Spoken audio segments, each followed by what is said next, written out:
You've just enlisted in the Roman legions, or rather, you've been voluntold. Maybe you were desperate, maybe you were poor, maybe you annoyed the wrong centurion and woke up shackled with a shaved head and a wooden sword. Either way, your life now belongs to Rome, officially, for the next 25 years. But that's not a typo. 25 years. That's your new sentence. Sign up at 17, and if you're lucky, really lucky, you'll still have some working joints and most of your original organs by the time you're 42. Retirement comes with a tiny plot of land, a handshake, and a lingering case of PTSD. Your first stop? Training. If you thought gym class was traumatic, you're about to experience push-ups, Roman style. They don't just train your body, they break your soul and stitch it back together with pigskin and vinegar. You'll march for 20 miles a day in armour, carrying roughly 90 pounds of gear. That's the weight of a small llama. On your back, every single day, rain or shine, especially rain. Your instructors are not friendly. Their primary job is to scream at you until your ancestors feel it. If you slip in formation, you're beaten. If you pass out, beaten.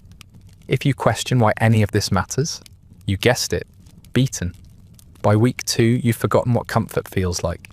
Your feet are bleeding, your shoulders are permanently indented from the pack straps, and you've started to view unconsciousness as a valid vacation plan. You're not a person anymore.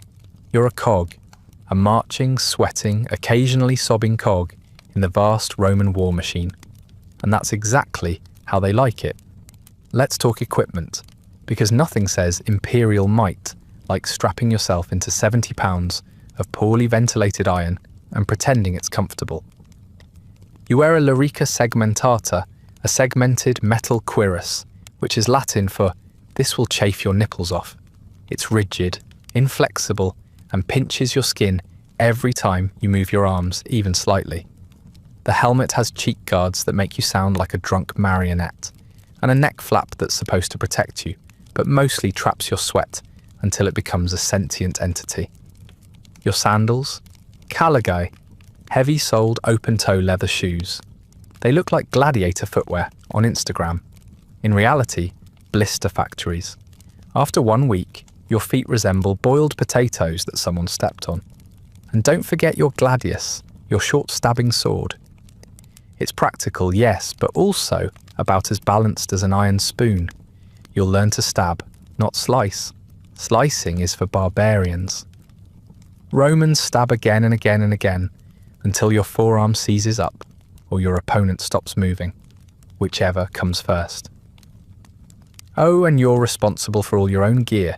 Lose your helmet, you pay for it. Break your sword, guess who's on latrine duty for the next month? Hint, it's you. You also carry a pilum, a long bendy javelin that's great for throwing once and then immediately useless. Which is fun because you'll spend a lot of time sharpening more. All in all, your gear is an elaborate collection of discomfort, weight, and obligation. You wear it, haul it, clean it, and try not to drown in your own sweat while doing so. Now that you've been broken down into a semi-obedient meat machine, it's time for the fun part, marching. That's what most of a Roman soldier's life is. Marching. Not fighting, not glory, just endless soul-eroding trudging. 20 miles a day, sometimes 30, sometimes more if your commander is feeling spicy. You carry your tent, your armour, your weapons, your food, your tools, and possibly your hopes and dreams, though those are usually the first to go. The terrain, mountains, swamps, forests, deserts, you'll march through them all. Sand in your sandals, bugs in your beard, mud up to your thighs, and at the end of every grueling day, you don't rest. Oh no. You build a camp from scratch with a ditch and a wall every single night. Why? Because Rome fears ambushes and comfort. You sleep on the ground in a tiny tent shared with 7 other sweaty men, surrounded by the noises of wild animals and other humans trying to remember what joy once felt like. Your body is broken, your feet are swollen, and the soles of your sandals are held together with wishful thinking and goat sinew. But still, you march, and the worst part, no one applauds. There's no medal for most blistered, just another dawn, another order, and another 20 miles waiting for you. This is your life now, not a warrior, a walker, a sweating, trudging, blister-ridden walker, forever forward until you drop. Eventually, after months of marching and digging and being yelled at, you actually reach a battlefield. Hooray! It's the worst day of your life. You line up shoulder to shoulder, shield to shield, in a tightly packed formation. Your armor is soaked with sweat. Your mouth is dry, and your bowels are negotiating an escape plan. The centurion yells something incomprehensible. You raise your shield. The enemy charges. Battle is not clean. It's not noble. It's not poetic. It's screaming, stabbing, slipping on blood, and trying not to trip over the severed hand of the guy who was just talking to you. Your sword thrusts forward again and again. You don't think. You react. You try not to cry. The smell, gods, the smell, is a mix of iron, bile, human waste, and burning hair. It clings to your nostrils and moves in with no intention of ever leaving. If you're lucky, the battle ends in a few hours. If not, you fight until your muscles cramp and your ears ring with the howls of dying men. And if you live, there's no therapy. Just a half-rotted ration and a night of pretending you don't hear your comrade weeping quietly in his sleep. Victory doesn't feel like triumph. It feels like exhaustion soaked in blood. The only celebration is that you didn't die. Yet. And tomorrow? Tomorrow there's another battle, or a march, or an ambush. There's always more, and never less. So, you survived. Congratulations. That puts you ahead of a significant portion of your unit. Your reward? Looting? Sounds fun, right? Ransacking a city, pillaging goods, taking what you can carry. But here's the thing. Most of the loot goes to your commanders. You get scraps, maybe a rusty dagger, a chipped bracelet, or a goat that now hates you personally. There's also the matter of what you're expected to do in a sacked city. The Roman army has policies, let's say. Policies that involve terrifying civilians, setting things on fire, and other actions that would earn you a lengthy prison sentence today. Back then, it was called a Tuesday, but don't get too excited about that goat. You have to carry it back on the march home. That's right, you steal it, you schlep it. The locals don't exactly throw you parades. They hide their daughters, their valuables, and their knives. You're not a hero. You're an occupying force with lice and halitosis. Whatever trinkets you collect may end up stolen from you anyway, by your fellow soldiers. Trust is rare. Theft is common. Justice is theoretical. And remember, if you take too much or offend the wrong officer, you're flogged, or demoted, or executed. The line between loot and crime is written in disappearing ink. So enjoy your spoils, assuming you survive long enough to spend them. You're probably hungry after all that, right? Great, because the Roman army runs on a strict diet of mediocrity. Barley porridge, sometimes with onions, occasionally with dried meat that tastes like regret and contains enough salt to mummify a medium-sized ox. Rations are carefully portioned and often rancid. There's no hot lunch line, just a communal pot and some vague prayers to Fortuna that it won't give you dysentery. You eat with your hands or whatever instrument hasn't rusted yet. You eat fast or not at all. And don't even dream of wine, that's for officers. You get posca, a sour vinegar water mix that doubles as mouthwash, antiseptic, and the final straw for your dignity. Bon appétit.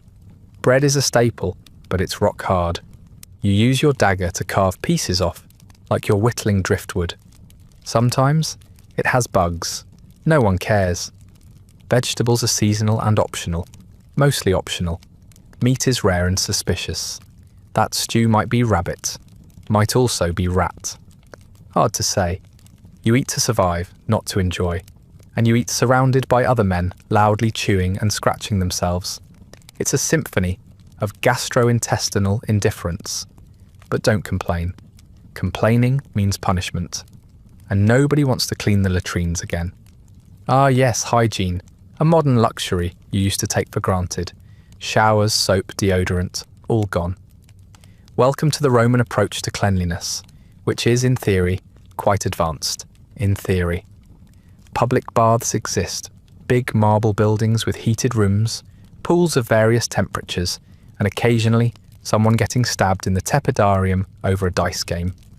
But here's the catch, they're public, which means you're bathing shoulder to shoulder with 80 other sweaty men who haven't heard the word privacy since birth. Also, those baths, they're not free. You need to pay with coin or favours, and after a long campaign, you might be too broke to afford a scrub. So you rinse off in rivers, ponds, or not at all. The term smelling like victory now means smelling slightly less like mouldy beef jerky. Soap isn't exactly a household staple. If you're lucky, you get a lump of animal fat mixed with ash.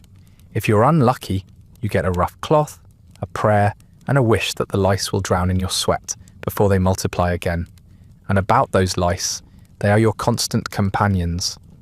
They live in your hair, your tunic, your bedding. You might burn your uniform just to evict them, but then you're naked and still infested. It's a lose-lose. Athlete's foot, ringworm, and scabies, regular visitors.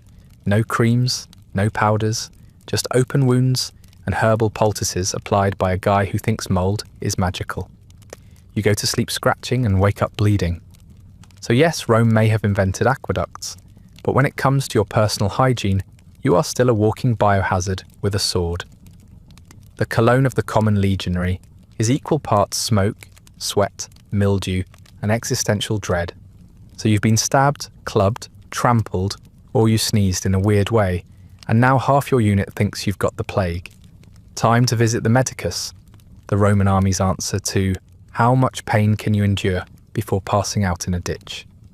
Let's be clear, Roman military medicine wasn't all leeches and prayers.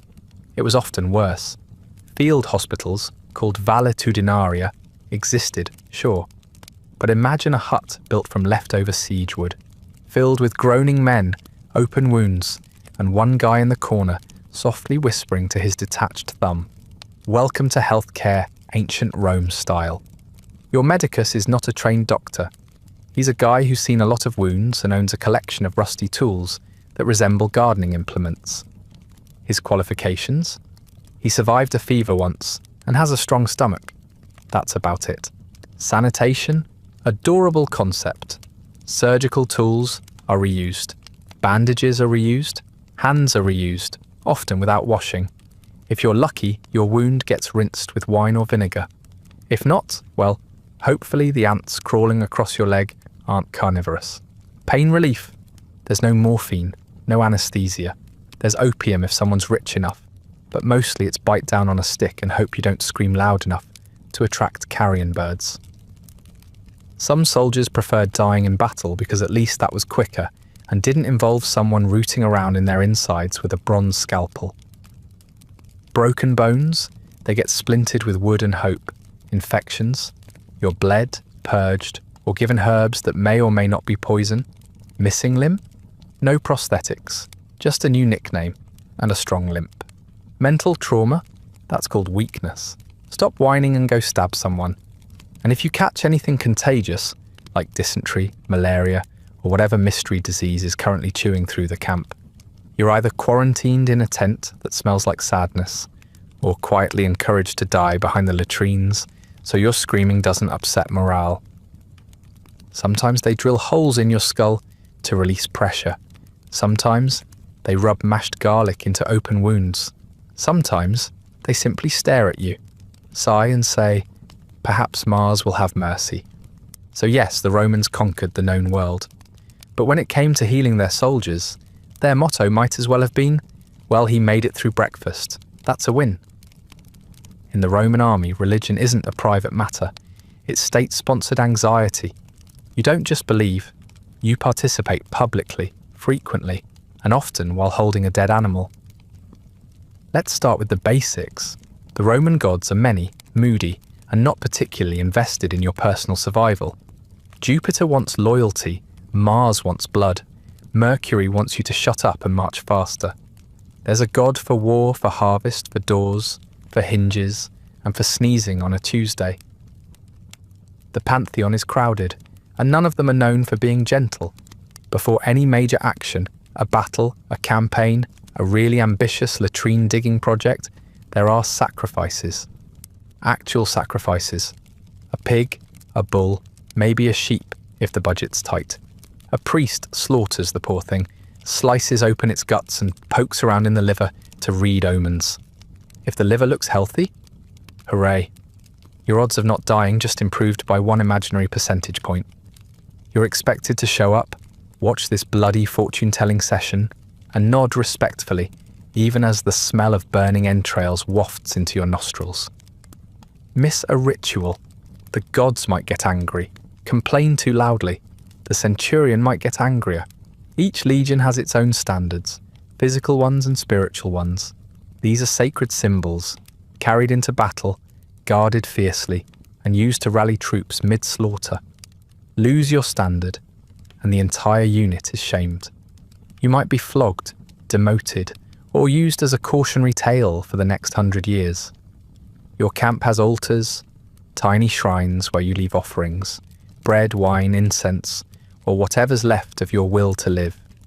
You kneel, you pray, and you ask Mars or Mithras, or whoever's on shift to maybe, just maybe, not let your intestines spill out tomorrow morning. And then there are the mystery cults. Soldiers love those, especially Mithraism, a god of contracts and courage, popular with the military. Joining involves initiation rites so secret and weird, you're not sure if it's religion or an early version of fraternity hazing involving blindfolds and animal blood. The Roman military also has a problem with foreign gods. March into Egypt, Gaul or Britannia, and suddenly you're surrounded by strange altars and stranger rituals. Some soldiers join in, some don't. Either way, the Legion doesn't care what god you whisper to at night, so long as you're still up at dawn stabbing things in the name of Rome. Ultimately, religion in the Roman army is not about comfort. It's not about peace, it's about order, ritual, discipline, appeasing higher powers so your commanders can feel righteous while throwing you into another hopeless siege. And deep down, in your lice-bitten soul, you start praying too. Not because you believe it will change anything, but because when your world is this uncertain, even the illusion of control feels holy. So your unit's being shipped out. Gaul, Britannia, Dacia, somewhere with vowels missing and tribes that hate you. You don't know why, you don't care. You just know the march will take months. The locals will throw javelins at you, and the weather will try to kill you in creative ways. Let's talk Britannia. It's wet. Always wet. The sky drips. The rivers overflow. The mud has its own zip code. The locals paint themselves blue, scream at the moon, and ambush you with sharpened sticks. You don't understand their language and they don't want to understand yours. In Dacia, it's mountains and forests, beautiful, in a you'll be buried here kind of way. Wolves howl at night, bandits slit throats in the morning. Your armour rusts from the humidity. Your morale rusts from everything else. Gaul, slightly better wine, slightly worse beheadings. The tribes are organised, which makes them more terrifying.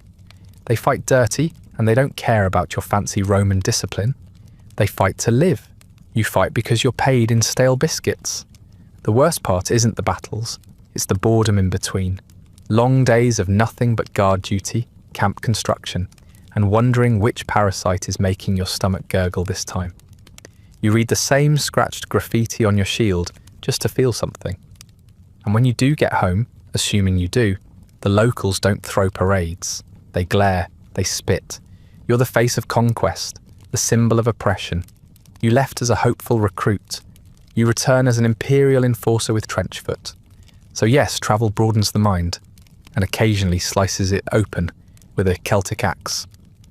Being a Roman soldier means living under a system of discipline so strict it would make modern prison wardens blink twice. Rome doesn't do leniency. Rome does examples. You mess up, you're not getting a warning. You're getting flogged, fined, or fed to a punishment detail, like an offering to Mars. Punishments range from the mildly humiliating to the full-blown Shakespearean tragedy. Late to formation. That's lashes. Lose your helmet, Extra guard duty? Caught sleeping during watch? That's death. They don't care if you had a fever, lice in your eyeballs, and a dead friend in your tent. Rules are rules. And then there's decimation. If your unit is caught retreating or rebelling, 1 in every 10 men is chosen at random and clubbed to death by the other 9. That's right. Punishment by math. You survive the draw, then you beat your friend to death while a centurion watches. It's less of a correction and more of a bonding exercise from hell. Flogging is common, with whips, rods, chains, whatever's handy, and they'll do it in front of the entire cohort for maximum effect. You're bleeding, sobbing, and probably learning nothing, because by the 3rd flogging, it all starts to blur together anyway. Sometimes punishment isn't physical, it's logistical. Cleaning the latrines with your bare hands, guarding the baggage train in freezing rain, being assigned mule wrangling duty for a week. Nothing says reflect on your mistakes like digging a ditch with a spoon. Centurions are the enforcers.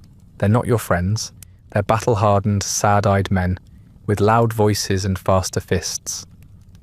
They don't care about your sob story. They care about order. If they have to yell less tomorrow, that's a win. So you keep your head down, your mouth shut, and your armour polished.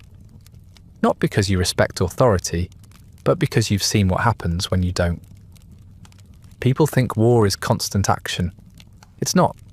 War is mostly waiting. As a Roman soldier, you'll spend 90% of your time doing absolutely nothing in the worst conditions imaginable. Think boredom, but with lice, screaming, and the occasional tribal raid. You sit around in camp, sharpening your sword for the 1000th time, cleaning armour that will be filthy again by nightfall, and counting the boils on your own body. There's no entertainment, no music, no books, no board games, just the sound of someone farting next to the fire, and a centurion grumbling about discipline. Conversations are repetitive, and usually about food, death, or that one guy who used to be here but isn't anymore. Nobody asks philosophical questions. Nobody ponders the stars. Everyone just waits for the next order, the next march, or the next poor soul to get caught stealing onions. Letters from home take months if they arrive at all. You might get a clay tablet from your cousin saying your goat died and your sister married a blacksmith. Riveting stuff. Most of the time, you get nothing. Silence. Which somehow feels worse. To break the monotony, soldiers gamble. Dice made of bone, bets paid in mouldy bread or questionable favours. Fights break out, teeth get knocked out. The dice keep rolling. It's entertainment, Roman style. Tense, dirty, and likely to result in injury. If you're posted in some remote outpost, you might spend entire winters snowed in with a dozen men who all snore, fart, and chew loudly. There are no women, no news, no relief. Just your thoughts. And if you're thinking, you're suffering.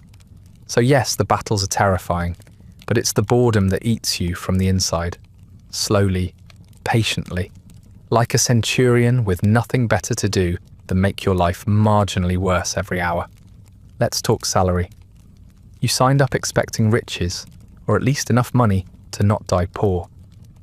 But Rome laughs in sesterti.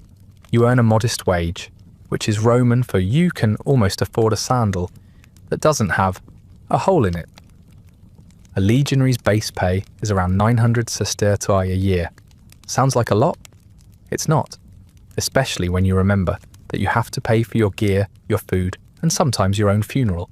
Yes, if you die on campaign, they might charge your estate for the firewood, and your commander can dock your pay for basically anything.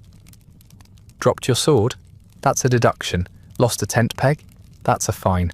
Looked at him funny? Well, now you're buying the entire unit's vinegar rations this week. Bonuses exist, technically. You might get a share of the loot after a successful campaign, assuming your general isn't skimming off the top, which he is, always. So you might end up with a rusty brooch and half a sausage. Congratulations, you're rich. If you make it to retirement, you're promised a pension.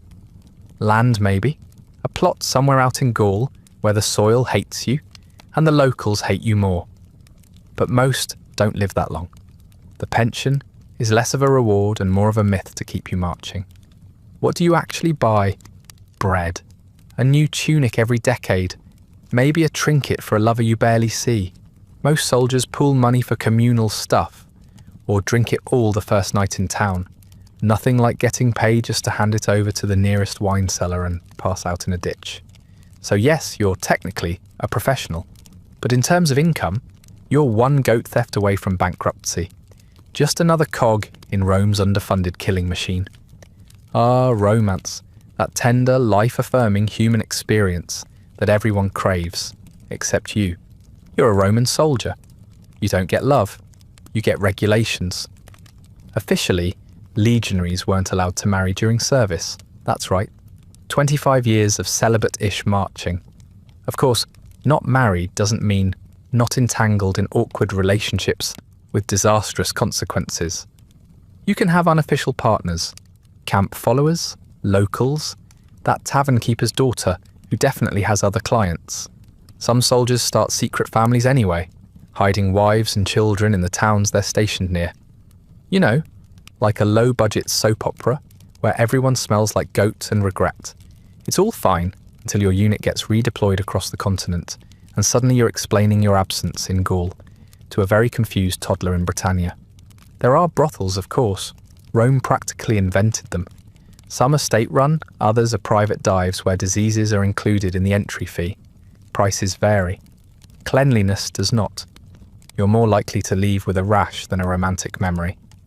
And if you fall for a local, that's cute, until your commanding officer decides the town is rebellious and razes it to the ground. Nothing screams heartbreak like watching your girlfriend's house burn while your tent mate steals her goat. Women who follow the army as unofficial companions, laundresses, cooks, lovers, endure the same marches, the same danger, and none of the official recognition.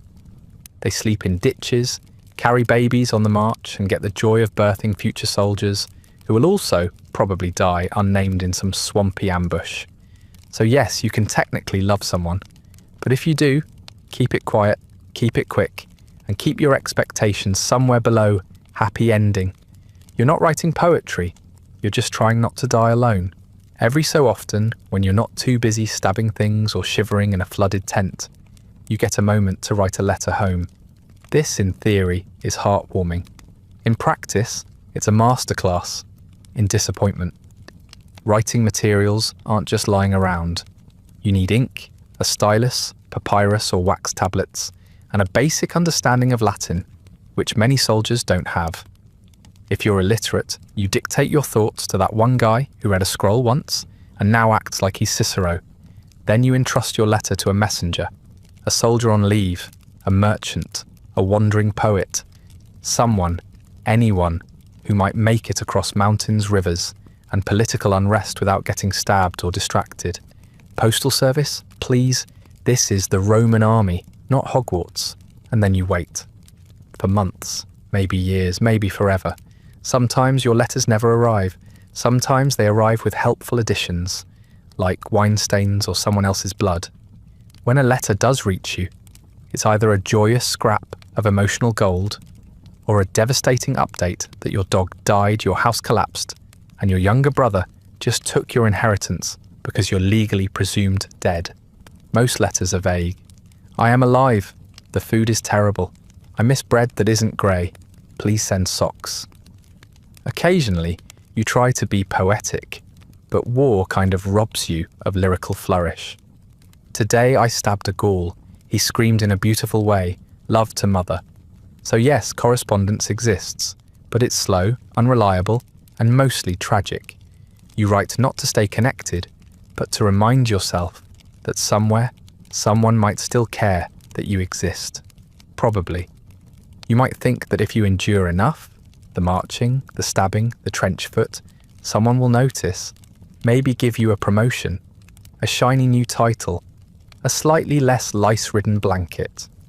But Roman military advancement is less about merit and more about politics, survival, and occasionally bribing the right centurion with fermented fish sauce. Let's start with promotions.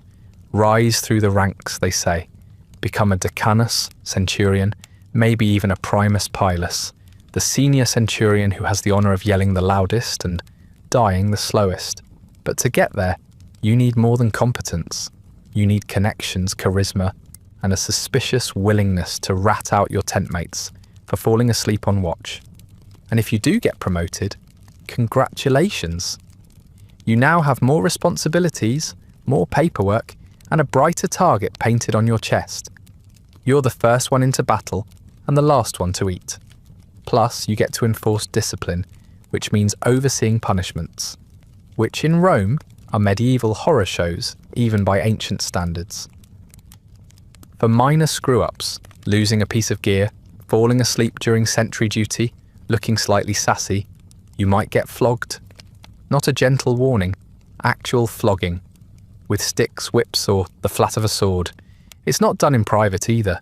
Public pain builds morale, apparently. Nothing says cohesion like watching your comrade weep into the dust. Step it up to a bigger infraction, and you get demoted, or have your pay docked, or get put on latrine duty for a month, which is like community service in a sewer full of people's regrets and last night's stew.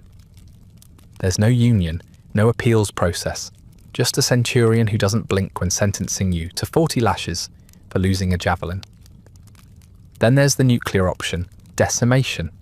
If your unit flees in battle or disobeys orders as a group, the punishment isn't just harsh, it's mathematically horrifying. The entire unit lines up, and 1 in every 10 soldiers is chosen at random to be beaten to death by the other 9. That's right. Rome invented team-building exercises that involve actual murder. You're not immune to group punishments either. One guy screws up, everyone suffers. A late return to camp might mean reduced rations for the whole tent. Somebody insults a superior, everyone marches double the distance tomorrow. Collective misery as motivational strategy. So yes, you can climb the ladder, but the ladder is slippery, on fire, and occasionally bites you. And even if you make it to the top, all it takes is one bad decision, one disgruntled superior, or one poorly interpreted goat spleen to send you crashing back down. Being a Roman soldier isn't just physically dangerous, it's administratively hazardous. You're constantly navigating rules, hierarchies, and expectations written by men in marble halls who think stabbing a barbarian is the same as balancing a budget. And through it all, your greatest accomplishment may be simply surviving the paperwork. Welcome to the bureaucracy of bloodshed. So, you've survived another brutal march, dodged punishment, and maybe only bled a little bit today. Time to relax, right? Time to unwind with a bit of Roman entertainment? Oh, you sweet, naive pile of broken cartilage.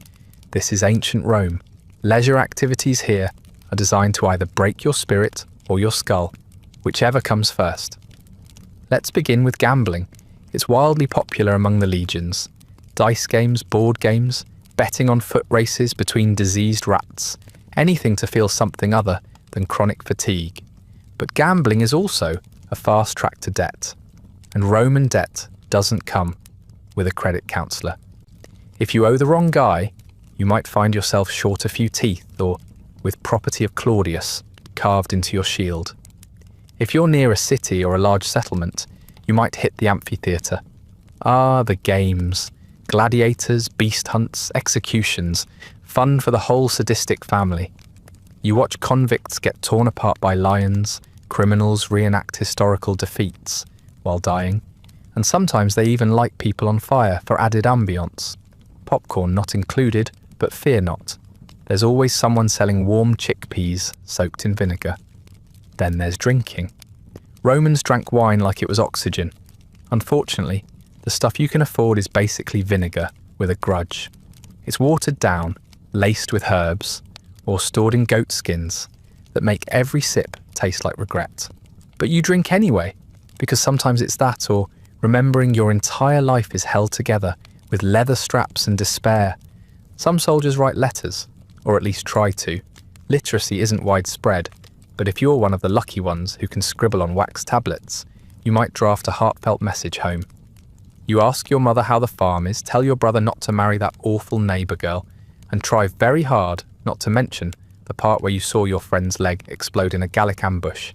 Brothels? They exist, and the less said about them, the better. Let's just say if you thought your lice problem was bad before, it's about to enter a whole new taxonomic classification. Plus, if you can't pay, the madam might report you to your superior. Good luck explaining that to the centurion with the missing eyebrow and zero tolerance for shenanigans. Sometimes there's music, a flute, a drum, a badly tuned lyre that's been through 5 campaigns and 1 accidental fire. It's not good, but it's something. Soldiers might sing, songs about home, about war, about how much they hate their commanding officer, but also love his moustache. Humour helps. So does mocking each other's horrible feet. There are also local festivals. If you're stationed in some dusty province, you might catch a barbarian ritual, a goat sacrifice, or a confusing celebration involving painted sticks and nudity. You're not supposed to join in, but who's going to stop you if everyone's drunk and someone just crowned you king of the mud pit?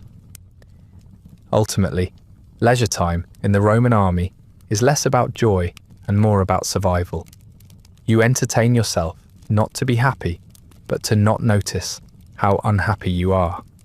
Anything to distract from the aches, the filth, the looming battle, and the fact that you still haven't pooped normally in a month.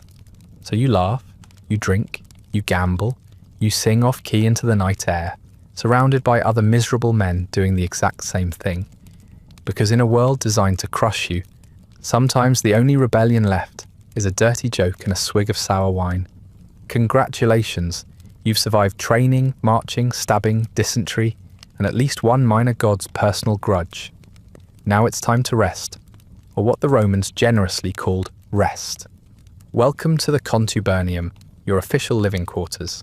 The word roughly translates to a tent full of men who all snore and smell like regret. Each contubernium is home to 8 soldiers.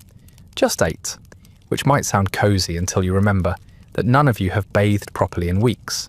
You all have trench foot, and 2 of you definitely have lice colonies that could apply for citizenship. Privacy? That's a modern sin. Here, you are always within smell range of another man's feet. In a temporary camp, it's a literal tent, coarse canvas stretched over wooden stakes, pitched on rocky ground, and shared with the same energy as a clown car.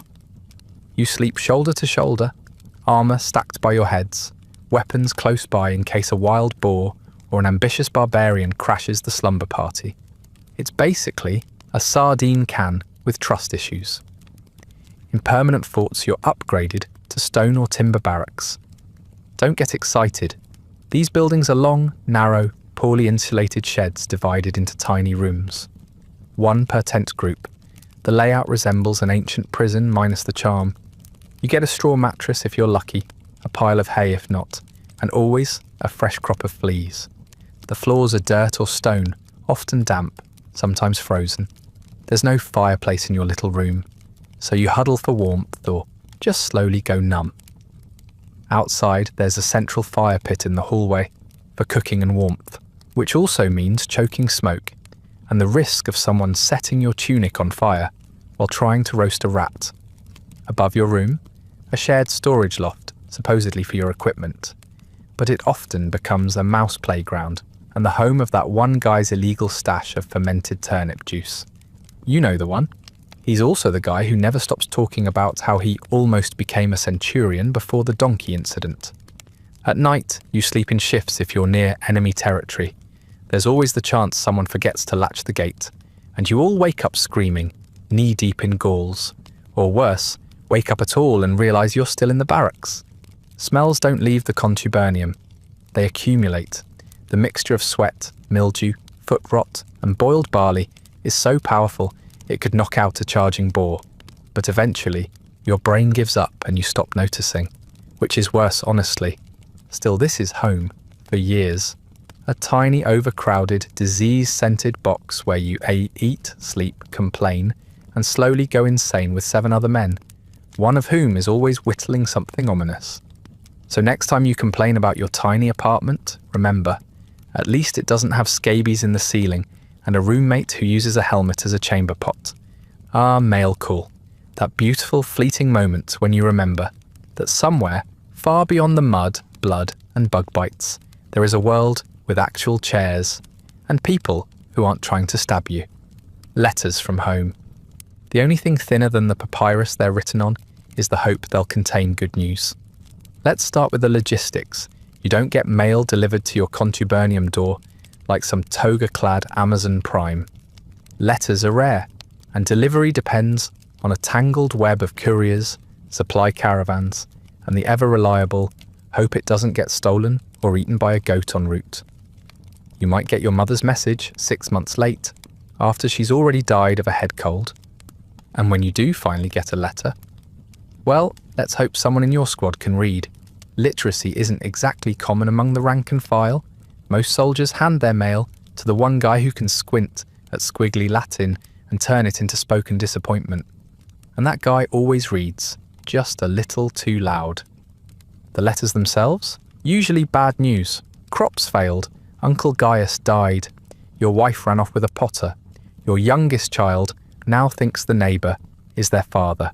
Or worse, nothing personal at all, just a brief note reminding you to send money home because the taxes didn't stop when you marched off to get dysentery in Gaul. Sometimes you get packages, not fun packages, no cookies or hand-knitted socks here. Maybe a dried fig, maybe a belt, maybe a passive-aggressive reminder that your cousin didn't have to join the army and is doing very well in the wine business. And if you want to send a letter, first find parchment, then ink. Then convince someone to write for you without charging too much. Then bribe a caravan guard or travelling merchant to carry it. Then pray to Mercury, god of messages, luck, and things not being lost forever, in the bottom of a saddlebag. The delay between sending and receiving is so long, you can respond to your mother's letter, telling you she's sick with a hopeful, get well soon, only for her to have already been buried under a fig tree for weeks by the time it arrives. Mail is also read by officers. Yes, your business, your family drama, your weepy breakdown about how you miss goats that don't try to bite, all scanned for anything suspicious, like treason, or complaints, or honest emotion, and yet, mail day still matters. Because for one brief moment, you remember there's a world beyond the barracks. A world with trees that aren't trying to shade your battlefield. A world with people who might actually remember your name. Not your legion number, not your rank. You. Then it's back to the mud and back to your duties. But for one page, one shaky sentence, you had a glimpse of something resembling humanity. So you've survived basic training, blistered your way across continents, dodged arrows, built 100 camps, eaten things that would terrify a modern raccoon, and now you're wondering, how long do I have to keep doing this? Short answer, not long. Longer than a gladiator, shorter than a philosopher. Welcome to the Roman legionary's lifespan, a countdown clock you didn't know was already halfway through. Let's get the numbers out of the way. If you were recruited at 17 or 18, and you somehow avoided disease, malnutrition, violent death, and general bad luck, your official service lasted 25 years. If you lived that long, a major if, you could retire with a land grant, a small pension, and enough joint pain to predict rainstorms for the rest of your days. But reality was less generous. The average Roman soldier often didn't make it past his mid-30s. Not because of constant battles, though that didn't help, but because everything else was just as lethal. Infection from a scratch, fever from bad water, exposure, food poisoning, that mystery bite on your leg that just kept getting worse, and always dysentery, the great equalizer of ancient empires. Death didn't just lurk on the battlefield, it marched beside you, slept next to you in the tent, and occasionally wore the face of your coughing tent mate, who should have been quarantined but wasn't, because germ theory won't exist for another 1,700 years. Officers fared slightly better, more wine, less manual labour, but even they weren't safe. One bad campaign, one ambitious rival, one poorly timed meteorological event, and they'd end up just as dead, albeit in fancier sandals. And should you die, your body might get a shallow grave outside the camp if there was time. Otherwise, welcome to the ditch. Maybe someone mumbles a prayer Maybe not. Your name might get carved into a stone, or maybe just forgotten, another notch in the endless tally of Rome's anonymous dead. But if, and it's a mighty if, you live to see retirement, you could settle on a tiny plot of land, somewhere cold and remote, and slowly disintegrate in peace. No healthcare, no family left, just your memories, your limp, and your haunted dreams of screaming Germanic men with axes. So yes, life in the legions came with pay, rations, and the thrill of being cheered by senators who've never touched a shovel. But in the end, the most reliable thing about a Roman soldier's life was how soon it ended. Now that we've covered how short your life might be, let's talk about the tools you'll use to try and extend it, or at least take someone down with you. Because as a Roman soldier, you're not just expected to kill, you're expected to do it efficiently, repeatedly, and with whatever stabbing instrument the quartermaster hasn't lost that week. Your best friend in battle is the gladius. It's short, about 18 to 24 inches, and designed not for flashy sword fights, but for getting uncomfortably close to your enemy and jabbing them in the guts. It's not elegant, it's not noble, it's a glorified metal tongue depressor, only used for ending lives instead of checking tonsils. You don't swing it, you stab, preferably in the stomach, where the armour's thin and the screams are louder. Then there's your pilum, the Roman javelin. It's long, thin, and just bendy enough to be annoying. You throw it once and that's it. It bends on impact so the enemy can't throw it back. Clever, yes, but it also means you're constantly making new ones, sharpening old ones, or trying to retrieve your last one from someone's spleen. You usually get 2 per soldier, but one always disappears in the mud. Let's not forget the scutum, your massive rectangular shield. It's almost as tall as you are, made of layered wood, covered in leather, and rimmed with metal. It's a portable door you carry everywhere, to block arrows, push enemies, and occasionally nap behind. Great for defense, terrible for stairs. It weighs enough to herniate your soul and catches every drop of sweat your armor misses. If you're lucky, and we use that word loosely, you might be assigned a spatha, a longer cavalry sword, better for slashing and used in later periods, or a hasta, a thrusting spear used mostly by earlier legionaries. You'll notice a theme here. Every weapon is about stabbing, poking, or bludgeoning as quickly and repeatedly as possible. There's no dueling, no dancing with swords, just get in, gut them, and hope you don't lose a finger. But weapons weren't just for war.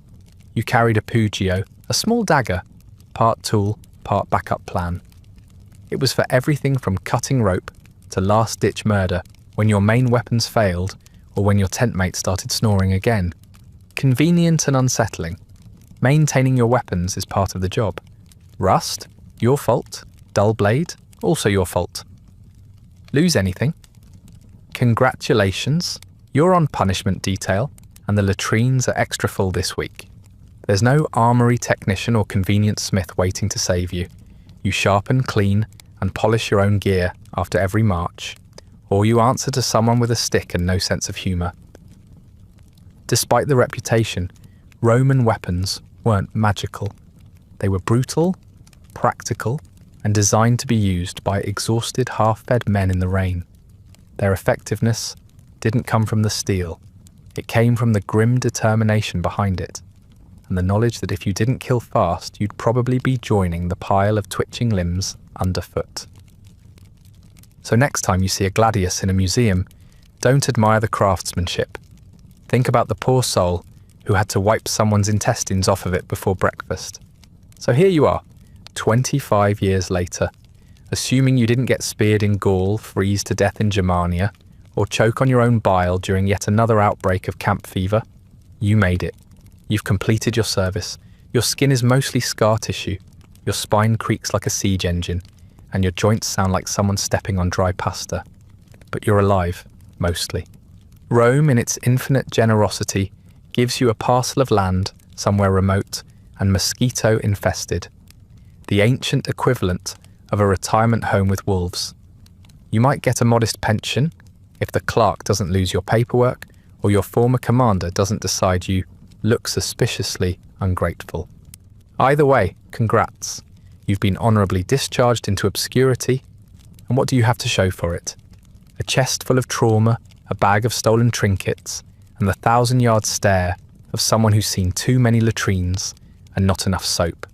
Your body's broken, your memories are mostly blood and yelling, and the closest thing to a thank you you'll get is a younger soldier calling you sir, before asking if the bread used to be this stale. The poets don't write about you. The senators won't remember you. Statues weren't carved in your honour, unless you count the one of Mars you marched past every week, while smelling like boiled mildew. You are the backbone of the Roman Empire, which is a poetic way of saying you were used like a spine, and then discarded like a bone.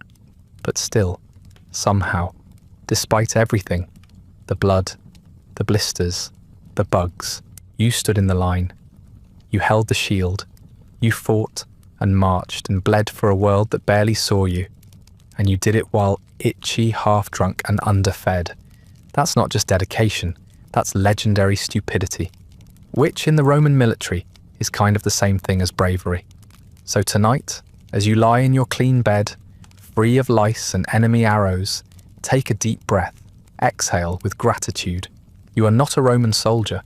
You are not waking up to the sound of a centurion screaming or the stench of fermented goat sweat. You're free. Sleep well, modern citizen, because somewhere in the dust of time, your ancient counterpart is still marching, still fighting, still wondering when the hell he's allowed to sit down. And spoiler, he's not. So you survived your time as a Roman soldier. Congratulations. That was unpleasant. But now that you've scrubbed off the lice, burned your sandals, and stopped weeping softly into your barley ration, let's take a more detached look at the broader world that made all of that horror possible. Because Rome wasn't just a nightmare for its foot soldiers. It was also a bureaucratic, architectural, and logistical fever dream that somehow lasted over 1,000 years. And if you're still awake, we're going to gently march, one sandal-clad step at a time, through the weird, brilliant, and occasionally absurd reality of the Roman Empire. At its height, the Roman Empire covered around 5 million square kilometres, stretching from rainy Britain to sandy Mesopotamia. That's roughly the distance between miserable wet fog and miserable dry heat.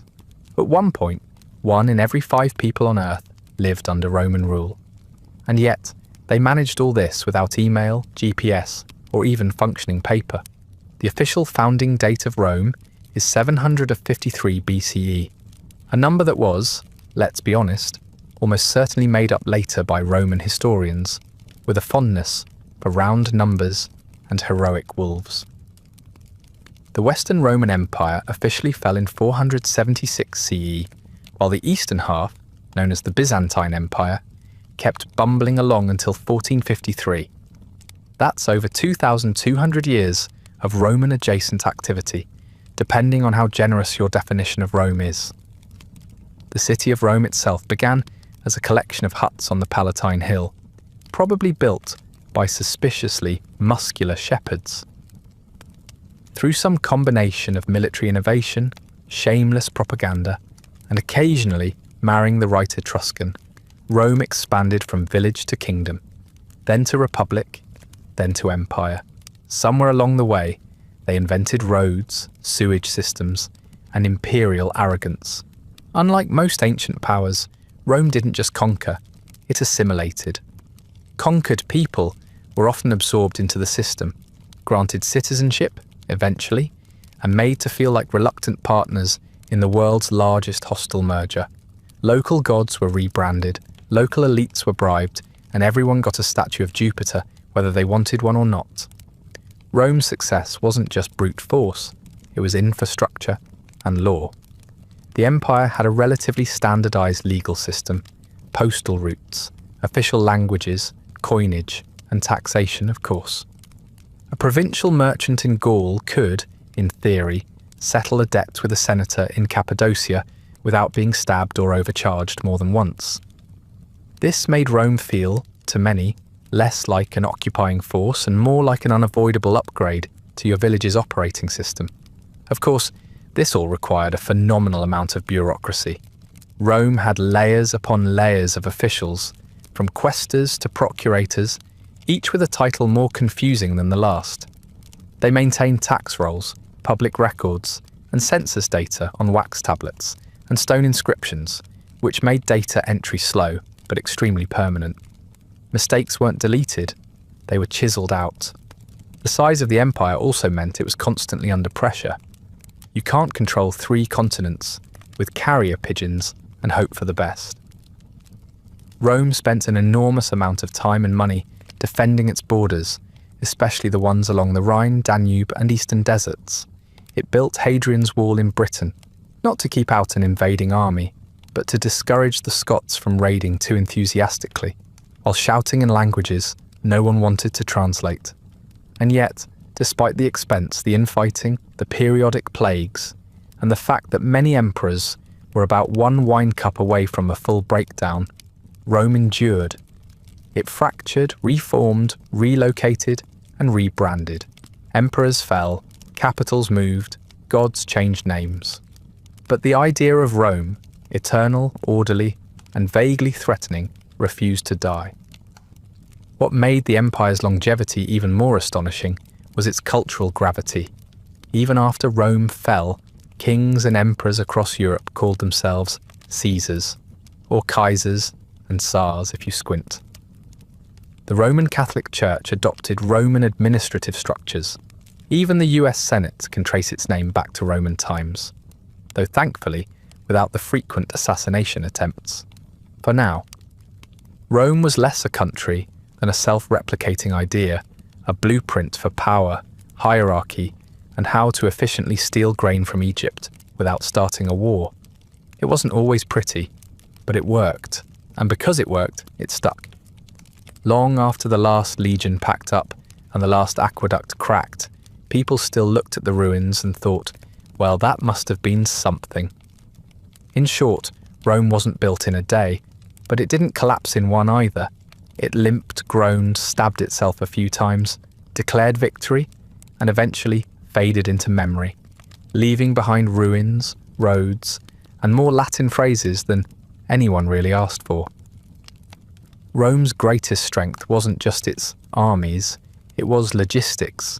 The Romans built over 250,000 miles of roads, with about 50,000 miles paved in stone. Some of them are still used today, which is both impressive and vaguely insulting to modern pothole-ridden city planners. The phrase, "all roads lead to Rome," wasn't just poetic, it was a logistical reality. Roman roads were built by military engineers and designed for speed, drainage, and durability. They included rest stops, mile markers, and sometimes horrifying taverns with questionable olives. If you were lost in the empire, a quick look at the nearest milestone could tell you how far you were from being overtaxed in the capital. The roads were made in layers, gravel, sand, stones, and more stones because the Romans believed in doing it once and doing it right, or at least right enough to march an army over without everyone twisting their ankles. They even crowned the roads slightly so rainwater would run off, which is more consideration than most 21st century city intersections get. But roads weren't just for legions, they were for commerce, for messengers, and occasionally for disgruntled philosophers storming out of Senate debates. A trader could get from Gaul to Judea with relative ease, assuming they survived the bandits, weather, and the occasional collapsed bridge. And then there were the aqueducts, those elegant stone arches that make modern plumbing look like plastic toys. Powered entirely by gravity and an unreasonable amount of engineering genius, aqueducts could carry water from mountain springs into cities miles away, without a single pump, just a perfect slope and intense smugness. The Aqua Marcia, one of the longest, stretched more than 90 kilometres and delivered water with the steady reliability of a Roman tax collector. Multiple aqueducts often served the same city, just in case one was damaged, or someone rich decided they needed a more exclusive water source for their villa's personal fish pond. This water was stored in massive cisterns, distributed through pipes made of lead. because lead poisoning hadn't yet made it onto the Senate floor as a concern, and supplied everything from bathhouses to fountains. Even the public toilets, which were long open benches with holes and no dividers, were connected to flowing water, proving that Rome believed in plumbing before it believed in privacy. And lest we forget, there were also sewers, the most famous being the Cloaca Maxima, which is Latin for great sewer, though it may as well have meant gateway to Hades. Built originally in the 6th century BCE and still in partial use today, it was one of the earliest examples of urban wastewater management. Rome flushed out waste into the Tiber with more consistency than some modern cities can manage with email.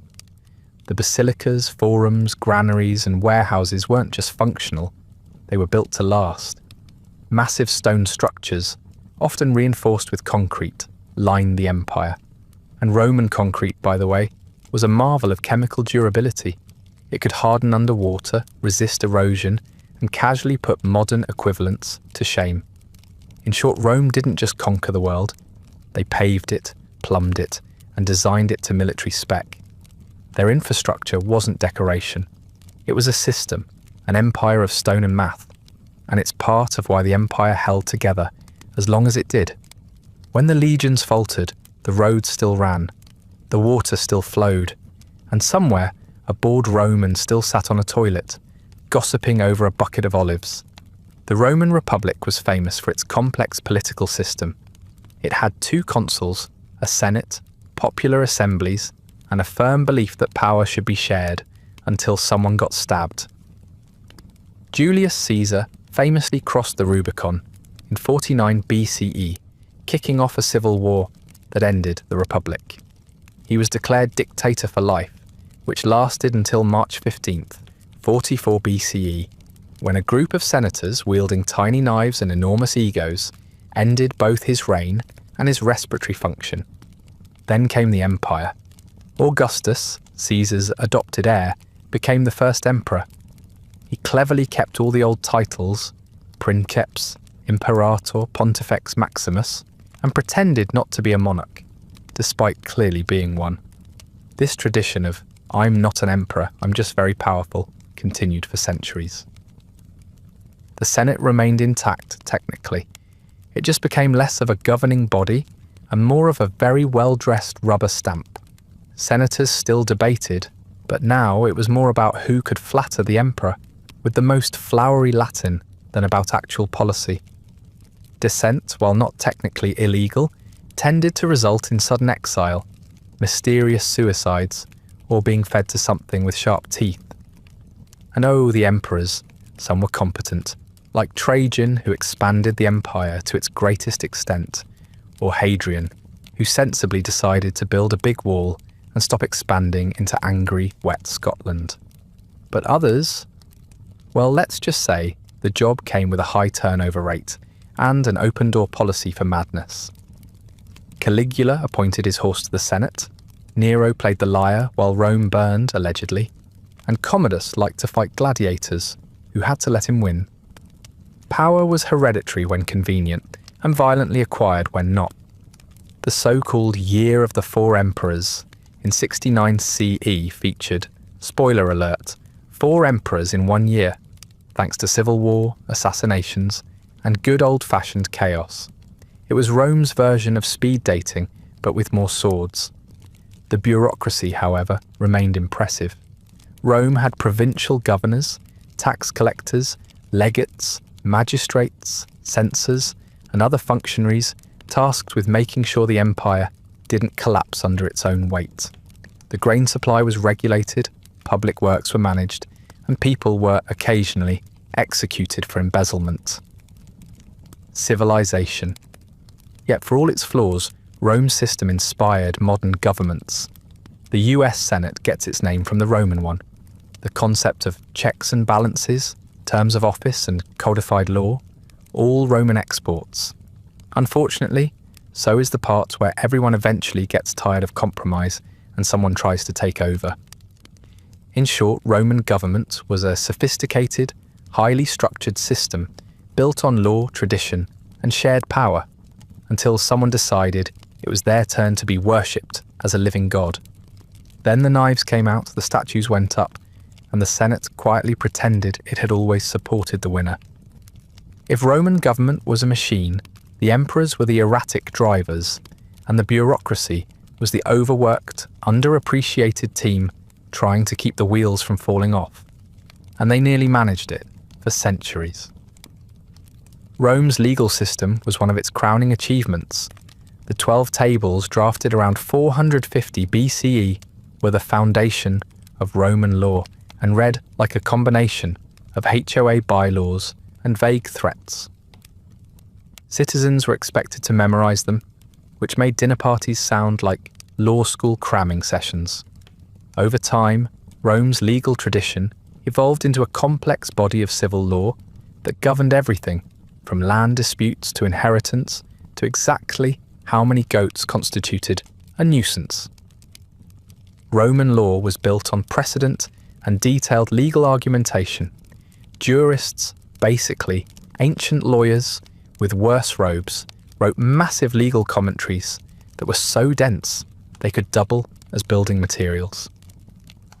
The Emperor Justinian in the 6th century CE famously compiled centuries of legislation into the Corpus Juris Civilis, a kind of ultimate Roman law box set that would later inspire legal systems across Europe. If you've ever sat through a modern law class and wondered why it feels ancient, well, it kind of is. The Roman bureaucracy, meanwhile, was a marvel of paperwork and passive aggression. Every province had a governor, typically a senatorial appointee, whose job was to collect taxes, maintain order, and occasionally not start a rebellion. Governors were supported by legates, quaestors, scribes, and accountants, all of whom had a keen eye for missing coins, and a tendency to end up mysteriously rich at the end of their term.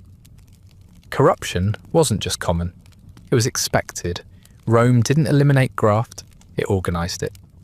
Then there were the censors, officials whose job was to maintain the census and public morals, essentially bureaucrats with clipboards and strong opinions about your lifestyle. They could strip you of your citizenship if they found you wanting. Wanting what? Hard to say. Decorum, probably, or fewer unpaid taxes. Despite the messiness, the sheer size and complexity of the empire required this system to function. Grain had to reach Rome, roads had to be maintained, troops needed to be fed, and letters had to get from Gaul to Syria faster than a camel with back problems. For all its flaws, the system worked better than you'd expect from a government run on wax tablets and shouting, and above it all sat the emperors. Some treated ruling like a divine calling. Others treated it like a particularly violent game of The Sims. Emperors could issue edicta, executive orders with the force of law, and their whims often determined the course of the empire. One emperor might favour tolerance and reforms. The next might declare war on a neighbouring tribe because their envoy wore the wrong sandals. In ancient Rome, citizenship wasn't just a label. It was a lifestyle, a legal force field, a bureaucratic badge of honour. It meant you could vote sometimes, sue people occasionally, and, perhaps most importantly, not be crucified. Rome was very particular about its tortures. Citizens got decapitated, everyone else got the full horror movie treatment. But this prize status wasn't distributed evenly. You could be born into it, earn it through military service, buy it if you were wealthy enough, or have it graciously bestowed upon you by a magnanimous emperor who may or may not be trying to curry favour with your province. Roman citizenship came with rights, but also with responsibilities, namely paying taxes and occasionally dying in a foreign swamp for imperial glory. The Roman social pyramid was aggressively tiered. At the top were the patricians, the ancient noble families who claimed descent from Rome's founding aristocrats and spent most of their time squabbling in the Senate, attending dinner parties and finding new ways to appear important while doing very little. Their wealth wasn't just in land, it was in tradition, status, and the ability to wear especially white togas without irony. Below them were the plebeians, the common citizens. This wasn't an insult yet. Plebs made up the bulk of the Roman population. They were farmers, merchants, soldiers, artisans, basically everyone holding the empire together, while the patricians took credit. Plebeians could vote and own property, but their influence in politics was always filtered through layers of senatorial snobbery. Then came the freedmen, former slaves who had been manumitted, usually by their owners. Freedmen could become quite wealthy and successful, especially in trade, banking, or administration. However, they still carried a social stigma like a poorly hidden tattoo. They couldn't hold certain public offices, and their children had to climb the social ladder with extra polish and grovelling. At the bottom, of course, were the slaves, not a class exactly, but a population category so large it greased the gears of the entire Roman machine. Slaves in Rome could be farm workers, gladiators, cooks, scribes, secretaries, or even tutors for elite children. Imagine teaching Latin grammar to the senator's son while being legally classified as furniture. Slavery wasn't based on race but on conquest and commerce. If Rome defeated your city, congratulations, you are now property. Despite the harsh conditions, slavery had one odd loophole. Manumission was relatively common. Some slaves could buy their freedom, be freed for loyalty, or be released in wills. And once freed, they could build wealth, establish families, and even hold a respected, if clearly marked, place in society. Then came the Constitutio Antoniniana of 212 CE Emperor Caracalla, in a moment of what some historians call fiscal inspiration, granted Roman citizenship to all free men in the empire. It was pitched as a grand gesture of unity and equality. In reality, it massively increased the number of taxable individuals. A heartwarming tale of imperial generosity with a line item at the bottom. Of course, not all citizens were created equal. There were still distinctions like optimo jure with full rights versus those who couldn't vote or hold office. And provincial citizens, especially in remote parts of the empire, often enjoyed their rights in theory only. The guy in Gaul who just became a Roman citizen probably didn't notice much change, except the new tax collector knocking on his door. Ultimately, Roman citizenship was a symbol of identity, a legal shield, and a state-sanctioned club with complicated rules and frequent subscription increases.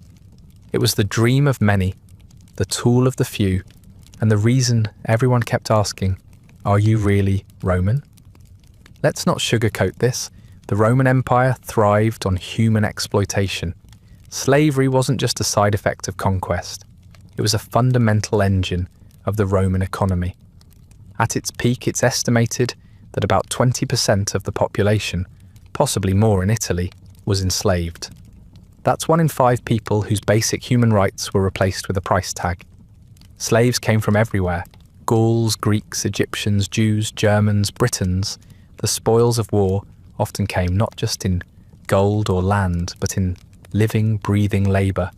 A Roman general didn't just win battles, he brought home thousands of enslaved people. Sometimes entire towns were depopulated and carted off to fuel the imperial workforce.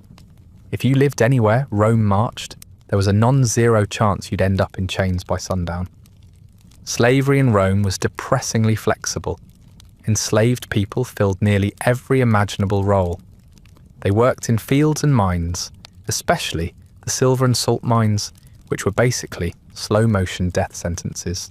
They staffed wealthy homes, cleaned public baths, carried water, and served food at banquets they could never attend. They taught aristocratic children, wrote letters, managed businesses, and even served as financial advisors. A Roman senator might trust a slave with his entire estate, but wouldn't let him sit at the dinner table. The conditions varied wildly. Skilled slaves, Greek tutors, doctors, scribes, could live relatively comfortable lives, sometimes even receiving wages or bonuses. Others were chained together in damp underground quarters, flogged daily, or branded to prevent escape. Roman law technically allowed slaves to file complaints against cruel masters. But let's be honest, good luck finding a sympathetic judge when your legal status is closer to a chair than a citizen. Masters held the power of life and death, literally. Killing your slave might result in a fine if you did it in a particularly public or wasteful way, but generally it was viewed as a personal matter. The paterfamilias, or male head of the household, wielded absolute control, including the right to execute members of his household, enslaved or not, without trial. Mercy, like most things in Rome, depended on mood and social status. There were paths to freedom, though they were steep and slippery. A slave could be manumitted, granted freedom, by their master, especially after years of loyal service. Some could purchase their freedom with tips or savings. A freed slave became a libertus, a freedman, and while they could live as Roman citizens, vote in some cases, and accumulate wealth, they were never quite accepted as equals. The social scar lingered. Their children, however, could sometimes escape the stigma and climb the ranks of Roman society. Rome's treatment of slavery was transactional at best, dehumanizing at worst.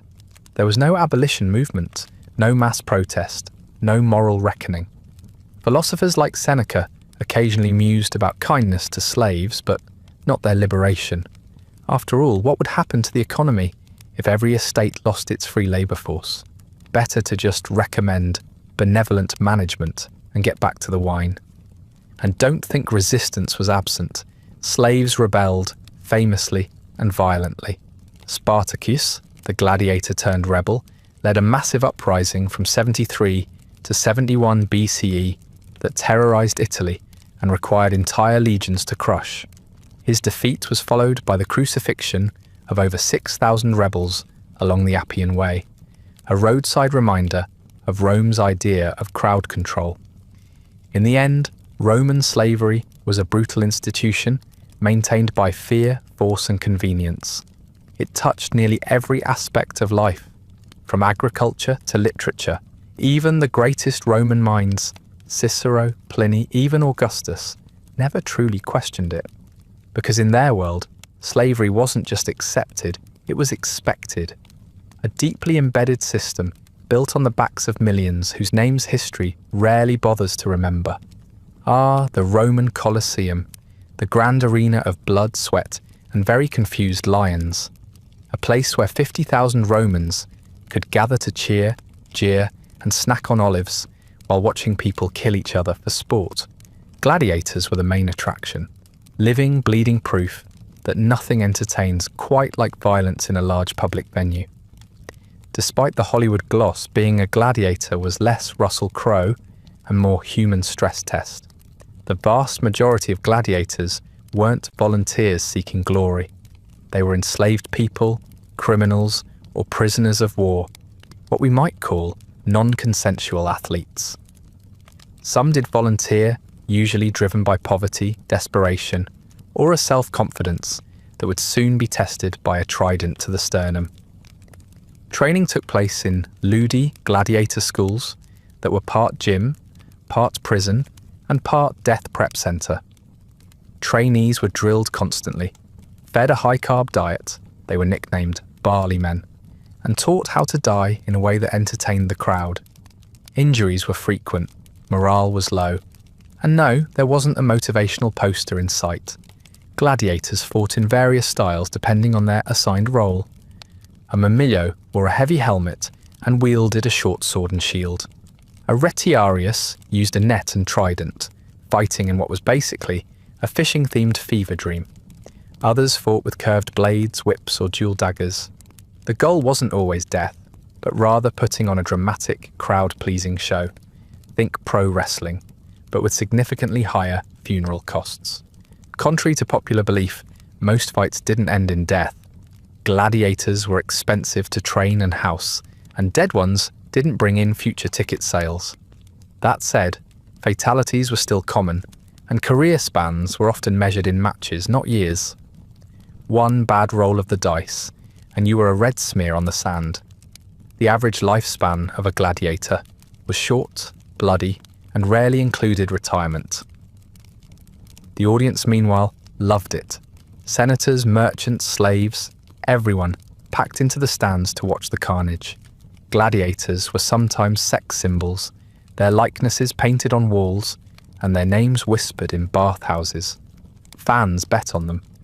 Women sent love letters. Children imitated them with sticks. Which is all very touching until you realise most of those fan favourites died before their 25th birthday. And then there's the famous thumbs down myth. In reality, no one's entirely sure what gesture meant, kill him. Ancient sources mention the pollis verso, a turned thumb, but whether it was up, down, sideways, or twirling like a pizza dough remains debated. It might have been the crowd shouting, or the sponsor nodding. Either way, if you were lying in the sand bleeding, waiting for some rich guy's finger to seal your fate, it probably didn't feel poetic.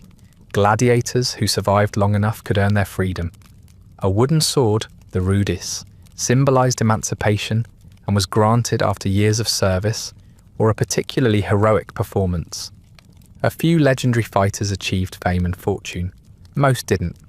In the end, the gladiatorial games weren't just entertainment, they were a public ritual, a blend of theatre, punishment, and propaganda.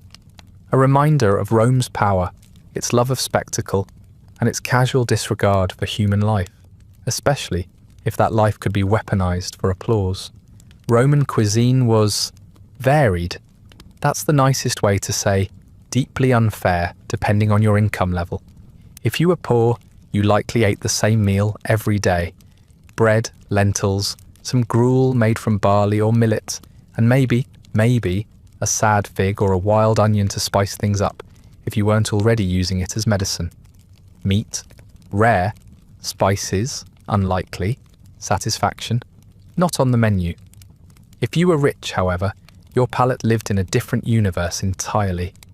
Exotic meats, imported spices, and culinary experimentation that often felt like a dare disguised as fine dining. Roast flamingo, naturally. Boiled ostrich, yes. Dormice stuffed with nuts and honey, served on silver platters. And don't forget jellyfish, sow's udders, and something described ominously in texts as fish milk. The elite Roman kitchen was part science lab, part stomach challenge. The undisputed king of Roman flavour was garum, a fermented fish sauce that functioned like Roman ketchup if ketchup had been left in the sun for 3 weeks and smelled like regret. Made by layering fish guts with salt and letting the mixture ferment, in ceramic vats for months, garum was filtered and bottled like fine wine. It was pungent, potent, and poured over everything from vegetables to dessert. That's not an exaggeration. People even drizzled it on fruit. No one was safe. Despite its aroma, which has been likened to a seafood crime scene, garum was wildly popular across all social classes. Rich households imported premium blends from Hispania or North Africa, while the poor settled for cheaper, more viscous versions known as alec, the fishy sediment left at the bottom of the barrel. It was a booming industry. Entire coastal towns existed just to manufacture the stuff, their shorelines filled with vats of bubbling fish goo and workers who, presumably, lost their sense of smell by age 12. Meal times in wealthy homes were more than just eating. They were theatre. The cena, or dinner, began in the afternoon and often stretched for hours. Guests reclined on couches in triclinium dining rooms, leaning on their left elbows and using their right hands to grab food from low tables. Courses came in waves, appetizers, entrees, desserts, and strange little palate cleansers like boiled parrot tongue or sea urchin custard. Wine flowed freely, often mixed with spices or honey, but never drunk straight. That was considered barbaric. Vomiting was not just an unfortunate side effect, it was a strategy. Wealthy Romans sometimes excused themselves between courses to purge and make room for more food. This was usually done discreetly, in side rooms, or with the assistance of servants. The concept of moderation was clearly not invited to the dinner party. Guests would return from a polite upchuck and dive back into the meal like nothing had happened, perhaps while listening to a dramatic reading of Virgil. Dinner entertainment could include music, poetry, juggling, or philosophical debate, depending on the host's taste or ego. If the gathering really got out of hand, there might be public shaming, political scheming, or spontaneous wrestling. Dinner was a social statement, an expression of wealth and culture, and occasionally an open mic night for amateur lyricists with more wine than talent. For the working class, meals were far more practical. Food was prepared quickly and with whatever ingredients were on hand. Many city dwellers didn't have full kitchens, so they bought hot food from thermopolia, ancient fast food stalls that served soups, stews, and flatbreads. These places were the McDonald's of Rome, fast, cheap, and deeply suspect in terms of food safety. Desserts for the rich included honey cakes, dates stuffed with nuts, and pastries soaked in wine. The poor might enjoy dried fruit if they were lucky, or simply finish their meal with a crust of bread and a sip of vinegar water. The concept of dessert as a separate, sugary course wasn't fully developed, but the craving for a sweet ending is as old as empire. In short, Roman cuisine was an edible expression of class. The wealthy feasted with abandon, mixing flavours that bordered on offensive, while the poor filled their bellies with the bare minimum. But across all social lines, the one uniting ingredient was fermented fish sauce. It's nice to know that whether you dined in a marble villa or a roadside stall, you were always just one spoonful of garum away from a digestive incident. You've already met the Roman soldier, blisters, lice, trench foot and all. But let's zoom out for a moment. The Roman army wasn't just a bunch of sweaty men stabbing things. It was the empire's iron skeleton. Without it, Rome would have collapsed under its own decadence before the first aqueduct was finished. The legions didn't just fight wars, they maintained peace, built infrastructure, collected taxes, crushed rebellions, and occasionally caused them. A typical legion consisted of about 5,000 to 6,000 men, broken down into cohorts, centuries, and headaches for modern historians. Despite the name, a century didn't actually contain 100 men. Usually it was 80. Why? Because Roman math liked to keep you guessing. Each century was led by a centurion, a grizzled veteran with a loud voice, a vine staff for discipline, and the patience of a man who's broken up too many spear fights before breakfast. These weren't just warrior mobs, they were mobile cities. When they moved, they brought blacksmiths, cooks, engineers, doctors of the bleeding and sawdust variety, clerks, priests, and hangers-on. Every soldier had gear, rations, and the unenviable task of setting up camp every night. And we're not talking about pitching a cosy tent under the stars. Roman camps were fortified, geometrically planned, and built with such precision that archaeologists still marvel at them today. Picture IKEA instructions, but with more yelling and trench digging. And yes, the bureaucracy. Every legion had scribes and administrators tracking supplies, personnel, promotions, casualties, and pay. Rome invented military red tape before red tape was even a thing. Paperwork, inscribed on wax tablets, was essential. Mr. Ration, there's a form. Want to complain about a superior officer? There's a form. But also good luck surviving the week. Lost your sword in battle? Oh, there's definitely a form. And a fine. The army wasn't just about fighting. When not busy with conquests, soldiers doubled as construction crews. They built roads straight enough to shame modern highways, bridges that stood for centuries, and forts so well planned that entire towns eventually grew around them. They also drained marshes, dug canals, repaired aqueducts, and maintained border defences. Roman soldiers were expected to be part warrior, part labourer, part bureaucrat, and part amateur geologist. Deployment wasn't a short-term affair. Soldiers often served for 20 to 25 years, stationed in distant provinces they'd only previously heard about in drunk stories from travelling merchants. A recruit from Gaul might spend 2 decades patrolling a dusty outpost in Syria. Soldiers married locally, often unofficially, since marriage was banned for active duty troops until the 3rd century CE, learned new languages and developed regional identities. The army was as much a cultural sponge as it was a fighting force. And let's talk death. Soldiers faced more than just enemy swords. Disease, boredom, exposure, dysentery, scorpion bites, and food poisoning killed plenty of legionaries. Barracks were overcrowded and unsanitary.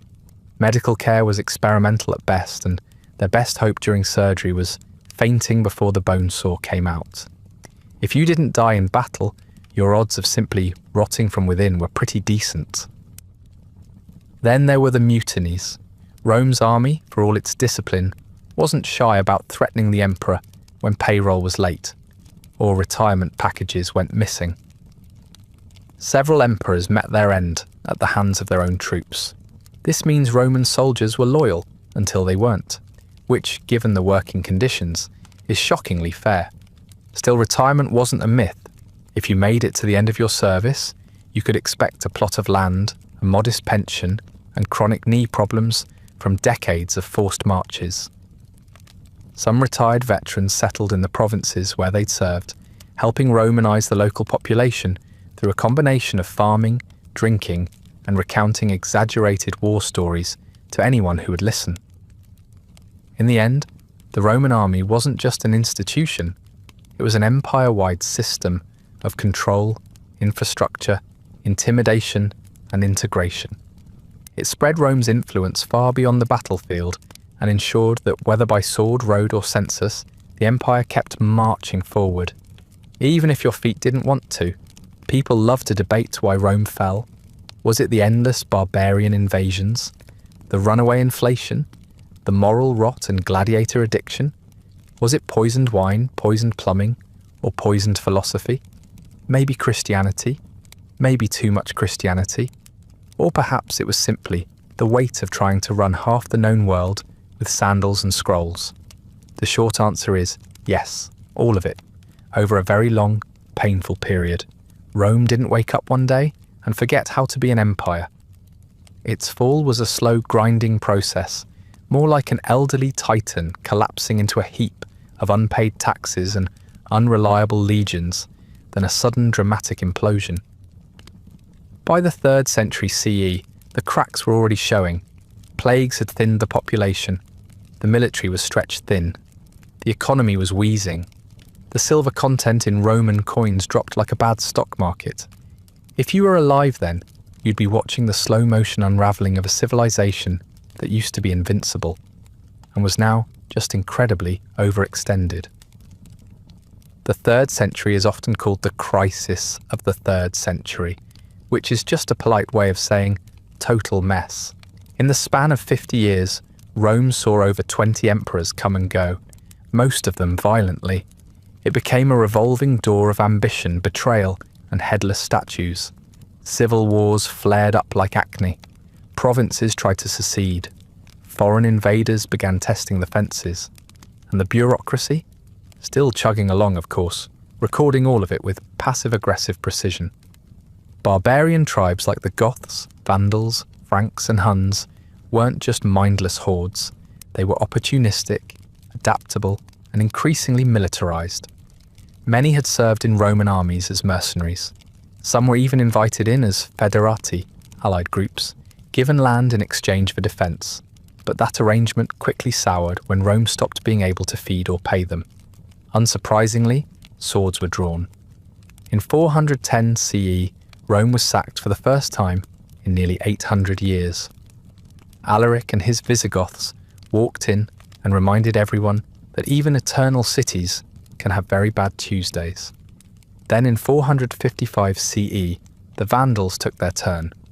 They looted the city so thoroughly that their name became a synonym for casual destruction. By 476 CE, the Western Empire finally gave up the ghost. Romulus Augustulus, the last emperor, was deposed by a Germanic general named Odoacer. No dramatic final stand, no blazing glory, just a quiet transfer of power and a polite escort into historical obscurity. But here's the twist: Rome didn't die. Not completely. The Eastern Roman Empire, centered in Constantinople, modern-day Istanbul, kept going strong. It evolved into the Byzantine Empire, which was Roman in name, Orthodox in religion, and impressively Byzantine in its politics. The Byzantines carried on Roman traditions, law and bureaucracy for nearly another 1,000 years. The Eastern Empire had its own issues: plagues, crusaders, scheming eunuchs, angry Persians, but it held on until 1453, when the Ottoman Empire finally pried Constantinople out of Roman hands. That's nearly 1,000 years after the fall of the Western half. For context, that's like if the Confederate States had continued on as a functioning government until the year 2800. So, yes, Rome fell, but it also didn't. It morphed, it fractured, it simmered in different languages and robes under different flags. Its ghost haunted medieval Europe in the form of emperors, popes, and Renaissance artists who couldn't stop quoting Cicero. Even now, echoes of Rome linger in legal systems, architecture, calendars, and Latin phrases that no one really understands, but still look nice on university buildings. In the end, Rome's fall wasn't a thunderclap. It was a long, sputtering candle. And like all great empires, it left behind ruins, legends, and a long list of people arguing about what exactly went wrong. Even in death, Rome casts a long shadow. Our laws, our languages, our architecture, and our terrible habit of naming things after emperors, looking at you, Caesar salad, all come from this ancient superstate. You can't swing a toga in a Western civilization class without hitting a Roman reference. The Romans gave us concrete, domes, sewage systems, and months named after people with control issues. Latin, the language of the Romans, is the root of Italian, Spanish, French, Portuguese, and Romanian. It's also the language of medical diagnoses, scientific names, and high school regret. Latin is technically a dead language, but it refuses to stay in the grave. It still haunts courtrooms, church services, and your prescription labels. Architecturally, we're all still basically Roman fanboys. Courthouses, museums, and capitol buildings across the globe are decorated with columns, arches, and domes that owe more to ancient Rome than to any modern aesthetic sense. That grand marble look that screams serious government stuff. Rome did it first, and probably better. Roman law also lives on in surprising places. The concept of innocent until proven guilty, Roman. Civil law codes in much of Europe, Roman. Legal maxims like habeas corpus, pro bono, and in vino veritas, all straight from Latin. Even the word justice has Latin roots. The next time you show up for jury duty and daydream about stabbing someone with a gladius, just remember, you have Rome to thank for both the legal system and the suppressed rage. Even your calendar is Roman. January comes from Janus, the two-faced god of beginnings. March is named after Mars, god of war. July and August, named after Julius Caesar and Augustus Caesar, respectively, because nothing says humility like hijacking time itself. And February? It was left short because apparently the math got tricky and some emperor just couldn't be bothered. Christianity, which started as a persecuted cult under Roman rule, eventually became the official religion of the empire and then the foundation of medieval Europe. The Roman Catholic Church still calls its headquarters the Holy See, still operates in Latin, and still dresses its officials like they stepped out of a very well-funded toga party. And then there's the road system. Many old Roman roads still exist in Europe, some even still in use. These ancient highways are buried under modern ones, quietly supporting busloads of tourists wondering where the nearest gelato stand is. Every time you drive a straight road that somehow avoids a mountain or swamp, thank a Roman engineer with an unhealthy obsession for efficiency. But perhaps Rome's greatest legacy is conceptual. It invented the idea of empire as something more than conquest, a civilization built on infrastructure assimilation, and bureaucracy. Every superpower since has borrowed Rome's playbook, whether consciously or not. When America was figuring out its own government, the Founding Fathers referenced the Roman Republic so often you'd think they were all writing fan fiction. So no, Rome never really vanished. It just slipped quietly into history's bloodstream.